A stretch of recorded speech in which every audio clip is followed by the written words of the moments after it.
Bonne journée. Si vous vous demandez s'il vaut la peine d'acheter une Audi A8 de 3e génération et quels problèmes vous pourriez rencontrer lors de son fonctionnement, alors vous êtes au bon endroit. Ainsi, le choix optimal parmi les groupes motopropulseurs disponibles pour l'Audi A8 est évident. Il s'agit d'un moteur diesel de 3 litres. Et il ne s'agit pas seulement d'une taxe de transport relativement faible et d'une consommation de carburant très attractive. Le moteur 3.0 TDI a été conçu à l'origine pour un kilométrage très élevé, ce qui n'est pas du tout rare pour les Audi A8 exploités en Europe occidentale. De plus, le moteur diesel de 3,0 litres se sent bien non seulement dans les pays européens chauds, mais également dans nos conditions beaucoup plus sévères. Bien sûr, les propriétaires ne devraient pas expérimenter la qualité du carburant et économiser sur l'entretien régulier, mais même en tenant compte du mépris du propriétaire pour lui-même, il est peu probable que le moteur 3.0 TDI décevra. Si vous utilisez régulièrement de l'huile de mauvaise qualité, les problèmes de turbine ne commenceront qu'après un kilométrage de 150 à 170 000 km. Il n'y a pas non plus lieu de s'inquiéter du système EGR. La plupart des propriétaires n'attendent tout simplement pas qu'il tombe en panne, mais le bloquent à l'avance.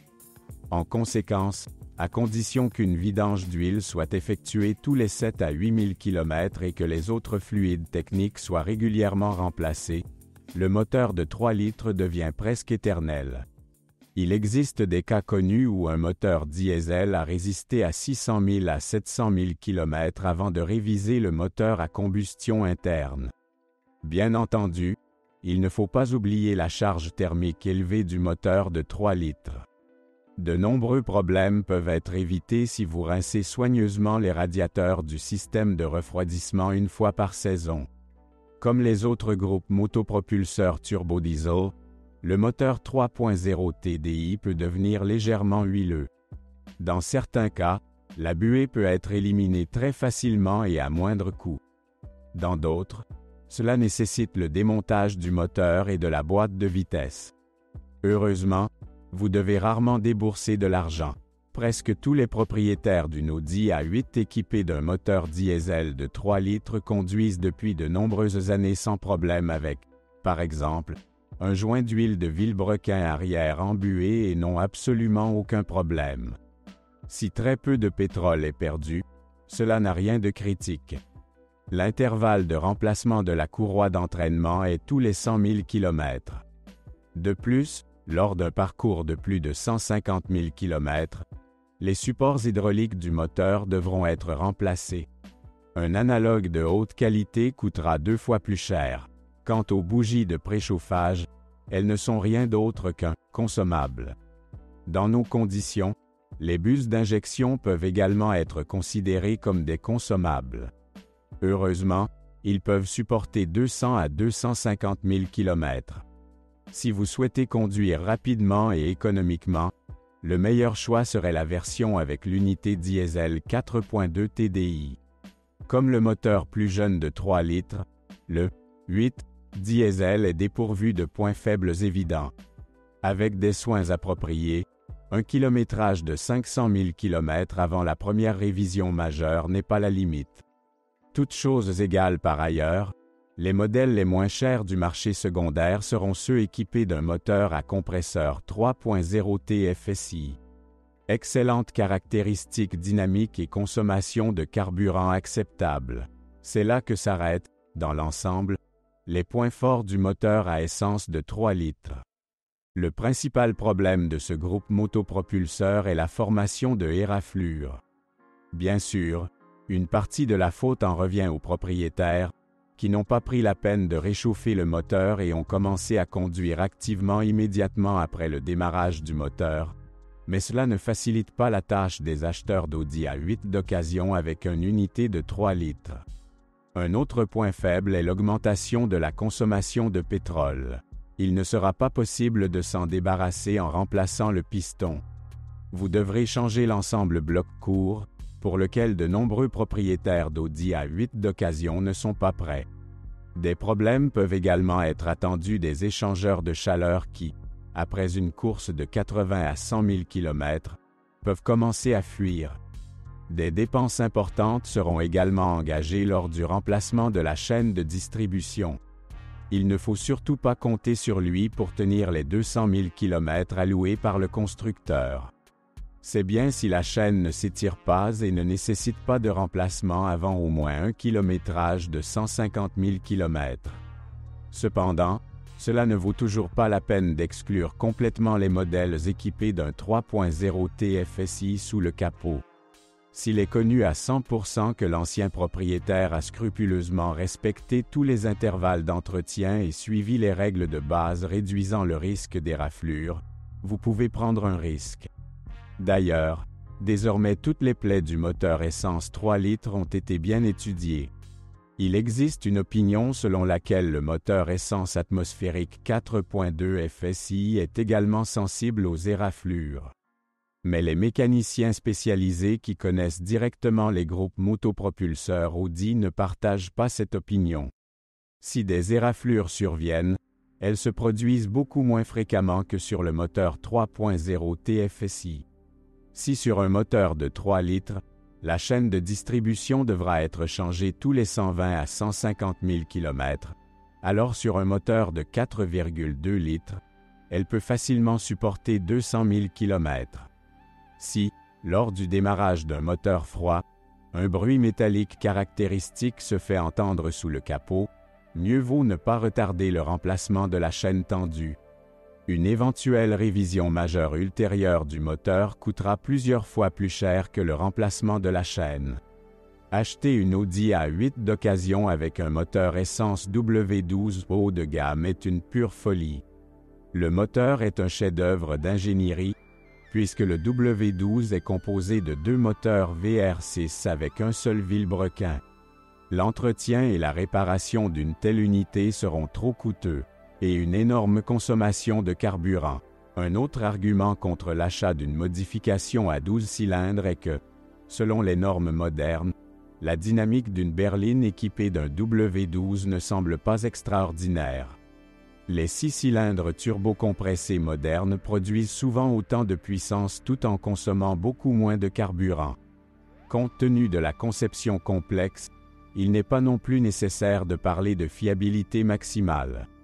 Le moteur doit fonctionner dans des conditions de température qui ne sont pas les plus favorables, ce qui entraîne à long terme la formation de éraflures.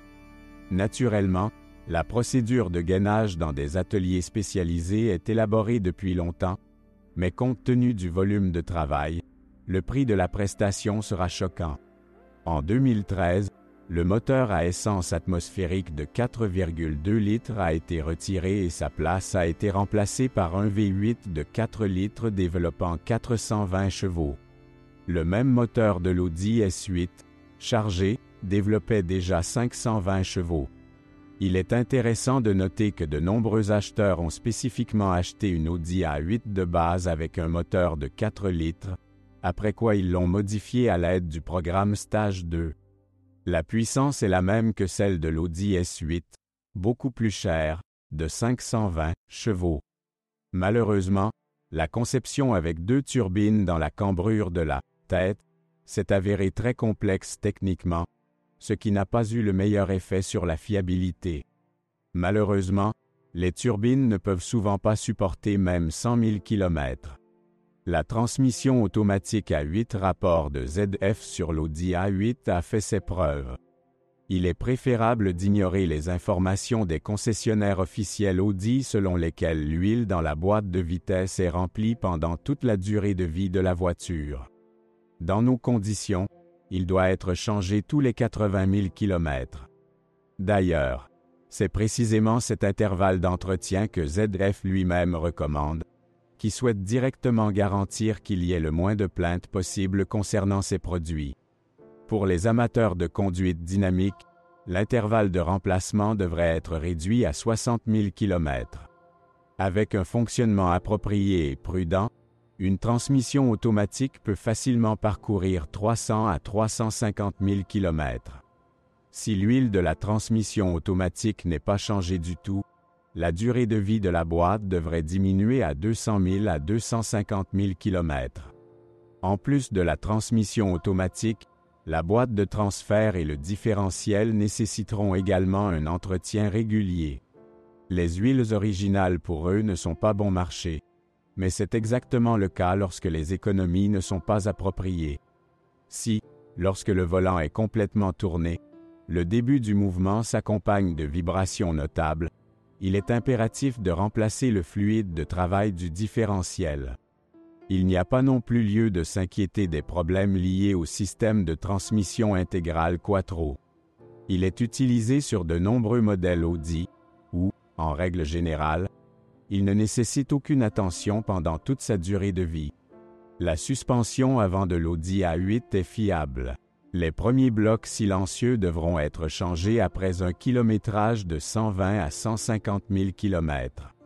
Selon les normes des voitures haut de gamme, leur prix est très abordable. De plus, la plupart des silent blocks peuvent être réprimés séparément. Une autre chose est que le plus souvent le coût des travaux s'avère plus élevé que prévu. Et encore une fois, les régents sont à blâmer, avec lesquels ils arrosent et arrosent généreusement nos routes. En quelques années, les boulons de la suspension deviennent acides. C'est pourquoi le temps estimé alloué au remplacement d'un consommable particulier peut augmenter considérablement. En conséquence, le prix des travaux augmente également. Les roulements de roues sont considérés comme un point relativement faible de la suspension d'une berline allemande. Mais ils sont aussi peu coûteux. Quant aux bagues stabilisatrices, sur certaines modifications de l'Audi A8, il n'est pas possible de les remplacer séparément. Bien sûr, si vous le souhaitez, les spécialistes du garage pourront remplacer les bagues séparément, mais généralement dans ce cas, les bagues commencent à grincer lors de la conduite sur des bosses, ce qui tue complètement la sensation d'une voiture haut de gamme coûteuse. Visiter périodiquement le centre de service et lubrifier les bagues qui grincent n'est plus un plaisir. Nous ne pouvons parler de problèmes graves avec la suspension arrière que si le kilométrage de la voiture est d'au moins 250 000 à 300 000 km. Jusqu'à présent, les bagues stabilisatrices déjà mentionnées seront remplacées. Lorsque viendra le temps de remplacer les bras en H après un kilométrage de 300 000 km, ils devront être remplacés en bloc. Naturellement, dans ce cas aussi, les artisans proposeront de refouler les silent blocks en polyuréthane, mais la pratique montre qu'il ne faut pas compter sur une longue durée de vie après de telles réparations. Mais si l'on considère qu'ils changent tous les 300 à 350 000 km, le prix semble tout à fait justifié. Vous n'avez pas à vous soucier des éléments de suspension pneumatique, qui constituent presque toujours un point faible sur les voitures concurrentes. Il est seulement conseillé aux propriétaires de vérifier périodiquement les valves des bouteilles d'air. Au contraire, le pneuma abaissera la voiture au sol en raison de capteurs de niveau de carrosserie défectueux, qui sont gravement endommagés par le sable et les réactifs. Heureusement, leur coût est également faible. Il n'y a aucun commentaire sur le système de freinage de l'Audi A8. Sauf que les disques de frein non originaux peuvent difficilement se vanter d'être de bonne qualité. En conséquence, les propriétaires doivent acheter l'original, dont le prix ne peut pas être qualifié de bas. Une nuance importante. L'efficacité du système de freinage n'est suffisante qu'en conduite silencieuse. Ceci doit être pris en compte lors de la conduite active sur des routes de campagne sinueuses ou sur des routes sinueuses. Toutefois, si l'enjeu financier ne se fait pas pressant, alors il est tout à fait possible de choisir des freins céramiques sur l'Audi A8. Dans ce cas, il ne sera pas possible de surchauffer les disques et les plaquettes même lors de conduites vraiment extrêmes sur circuit. Bien qu'un tel réglage soit difficilement justifié, il existe des cas connus où des laveurs, qui n'avaient aucune idée des caractéristiques des freins en céramique, après un traitement à l'eau, ont mis la voiture au froid, après quoi ils l'ont mise sur le frein à main électronique. Si vous retirez la voiture du frein à main, une partie du disque en céramique restera sur les plaquettes. Ce dernier, comme vous pouvez le deviner, est ensuite envoyé directement à la ferraille. L'Audi A8 de troisième génération est une excellente voiture, mais seulement pour ceux qui sont prêts à dépenser des sommes considérables pour son entretien. La conception complexe de la « Si vous êtes propriétaire », assurez-vous de laisser un commentaire sur cette voiture. Votre avis aidera certainement les autres à choisir une voiture.